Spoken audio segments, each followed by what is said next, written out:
Hey, what's up guys? My name's Royce, and today I'm finally doing my update video on connecting hard drives to an older iPad models that have the Lightning connector in the new iPadOS update. Now, the reason I'm calling this video an update is because I already dove into this issue when iPadOS was first announced back in June, and I dove into the beta software, tested out, and with the newer iPad with the USB-C connector, plugged in hard drives, really no problem. Older iPads like this one, this is the 10.5-inch iPad Pro with Lightning connector. This one I had a lot of issues connecting anything that wasn't really a thumb drive to it. So I wanted to do this update, found some other workarounds on how to actually make this happen, and wanted to go and share that with y'all. So let me show you what I learned. And where I failed last time was connecting this hard drive here, this G Drive Mobile. I was not able to do it at all, but I found a way to make it work. So what I used to make this work was this old Belkin 7-port USB hub that I found. It's self-powered, as you can see here. You can see 7 USB ports. This is an old hub that I've had for a while. I believe it's only USB 2.0, but this is what I needed to supply enough power for the iPad to recognize the drive. So I'll show you that right now. And for this, all you'll need is the regular Lightning to USB or camera connection kit. You don't need the one where it has the additional Lightning port to charge because the USB hub will be supplying the power for it. Now we're gonna take my G Drive Mobile, and we're gonna plug this in to the USB hub. There we go. So we can see we have the G Drive connected to the hub, which is connected to the iPad. I know this isn't very clean, but actually I prefer the messier the better, so y'all can just see the connections. All right, so now we're gonna go ahead and open the Files app. Went ahead and switched over to light mode so you guys can see a little bit better. And if you couldn't already tell, down here it's already selected Rose Drive. That is the G Drive that I have connected, and it's coming up.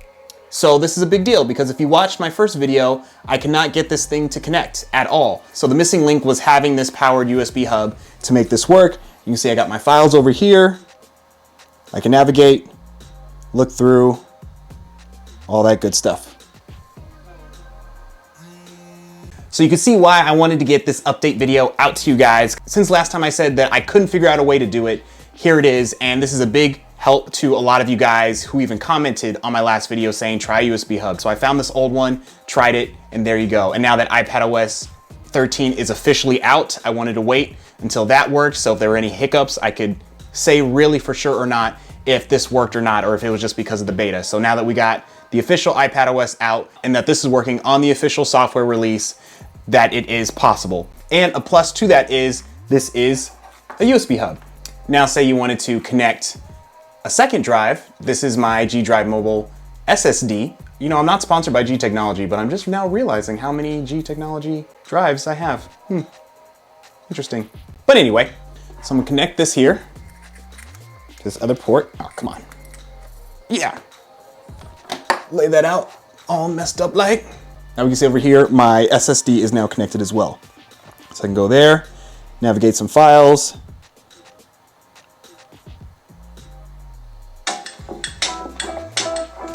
Bam, bam, boogie. And of course, we don't have to stop there. I still have my thumb drives, so let's go ahead and just plug those in. Just a drive plug-in madness, fantastic, good time. And here we go. This is the red thumb drive there and the Lightning drive. I have 2 thumb drives, 2 hard drives connected that I can navigate. So there you have it. I got my G Drive portable hard drive connected.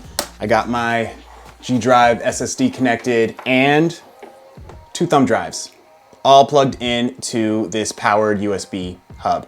If I didn't have this, I would not be able to connect this guy right here. So yeah, you don't have to look for this one because like I said, this is an older Belkin USB hub. Any USB hub, powered USB hub will do, so you can go on Amazon. I mean, I'll link to this if this still even exists, is up for sale. So I'll link to this, or you can go out there, find a more modern current one on Amazon. However, if you do have the camera connection kit with USB 3.0, you still can connect these guys and this solid state drive to this model of iPad. So just to show you real quick that if you try to use this Lightning to USB dongle on its own, it won't work. And I'll just show you that so you can visually see. If y'all don't trust me, plug it in. Plug in my thumb drive. And there we go. Cannot use accessory. USB disk 2.0, this accessory requires too much power. And just for the heck of it, I'll show you with the SSD as well. So we have that plugged in. Similar pop-up, the attached accessory uses too much power. Now I do want to make one thing clear. If you're just using the SD card adapter, plugging that in, that will pop up on its own. You won't need to apply any additional power if you're just plugging in an SD card. So I just wanted to clarify that. So to supply the right amount of power, what you're going to need, like I said, you're going to need the USB 3.0 camera connection kit that has your USB connection and the Lightning charger port. So we're going to go ahead and plug that in. And what you'll need to use is the 12-watt USB power adapter to supply the power. So we're going to go ahead and plug in Lightning cable here. And now I have this plugged in to an outlet underneath my table. And now we're going to plug in this into the adapter. So we see in the top right corner that it's charging. Now we can take the same thumb drive, connect it into here. Come on. And we see that it popped up, and actually let me clear out this instance. And we see the thumb drive is popped up here. We can click on it and navigate the files. And now we'll plug in the SSD. And we see over here, the drive has popped up. So the SSD will work without needing the USB hub, and we can navigate the files as you see here. And again, just so you guys can see, I'm now going to try and plug in my standard hard drive here. And what will happen is we won't get a pop-up, but like I showed in my other video, this drive will continuously run really loud and try to boot, but then it never does.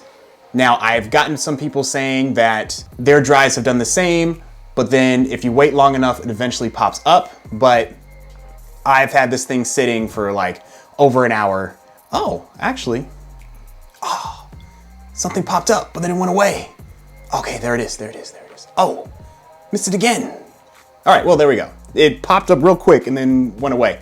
So, but as we can see here, you can't use the accessory. So yeah, if you're looking to connect non-SSD drives to older iPads with the Lightning connector, yeah, that's just, you're gonna need a USB hub, powered USB hub, or people have said a self-powered hard drive also works. So if you got one of those, you might be good. I can't say for sure because I don't have one to test, but yeah, I can only show what I've been able to test, and this USB hub with these non-SSD drives, that's gonna be your best bet. Now, one other thing I wanted to show you real quick is, you know, to always be plugged into a wall just to plug in a drive or a thumb drive, that's kind of annoying, right? So I just wanted to show you that you also can do this with the right external power bank as well. So I'll unplug this. It's a 6,000 milliamp external battery, has a USB port and a micro USB port to charge, has a button to turn it on, and also a flashlight. And what I like about this guy is there's two ways you can go about it. You can either connect a Lightning cable to the USB port in the back and then plug it up here, plug it up to the power port, and then plug in your hard drive. Press the button to turn it on. See the light here so we know it's being powered, and we see it popping up in the bottom here. Yes, we see that's connected and it's running, good to go. G drive with jack 3 power bank. The second option is on either side that you can pop out. It has a Lightning connector and a micro USB connector, so you can charge Android devices on one end and Apple devices on the other. So without having to have a longer cable, you could just connect this Lightning side into the connection kit like this. And now that can chill just kind of like that. Then come over here with your drive. Plug that in, and you'll see it start to pop up over here. There we go. We got access. Once again, to the drives. So this way, of course, still is a little weird as you see here. It's all a little funky going on here, but at least you're not tethered to a wall. You can move around, take this wherever you need to go. If you're on an airplane, you know, you can just have this here on the table in front of you. Or if you're just anywhere where it's not really easy to get a plug or you don't have the right length of cable, to run all the way back to your iPad to where you can comfortably do what you need to do with these drives. I definitely recommend looking into these power banks as long as they're strong enough to run the power. This bank here pretty much supplies the same amount of power as this 12-watt USB power adapter. So just be mindful of that when looking at power banks, that it can supply enough power to make this work.